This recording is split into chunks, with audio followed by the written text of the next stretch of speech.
여러분, 깜짝 놀랐습니다. 캐나다에서 정말 이상한 여론조사 결과가 나왔거든요.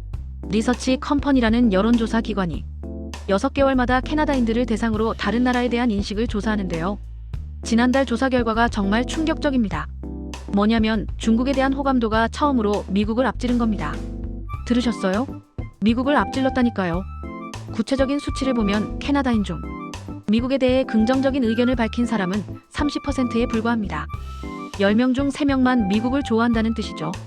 나머지 70%, 즉 10명 중 7명이 미국을 부정적으로 본다는 겁니다.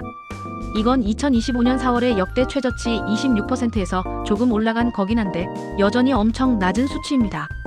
왜 이렇게 미국에 대한 호감도가 떨어졌을까요? 트럼프 대통령이 세계 경제 포럼에서 캐나다를 비판했고 캐나다에서 제조된 모든 항공기에 관세를 부과하겠다고 위협했기 때문입니다. 반면에 중국은 어떨까요? 캐나다인의 약 39%가 중국에 대해 호의적이라고 답했습니다. 미국 30%보다 높습니다. 이건 정말 의미 있는 변화입니다. 왜냐하면 2020년 7월만 해도 중국에 대한 호감도는 21%였기 때문입니다. 6년 만에 거의 2배로 증가한 거예요.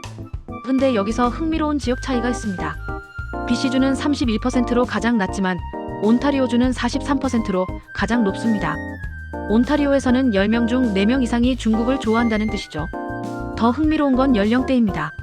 55세 이상 캐나다인 중 중국을 긍정적으로 보는 사람은 27%입니다. 하지만 3554세에서는 36%, 그리고 1834세, 젊은 세대에서는 무려 54%로 급증합니다.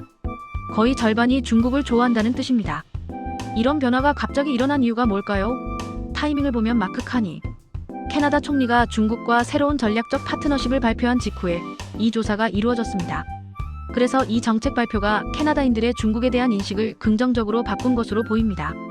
지칠 다른 나라들은 어떨까요?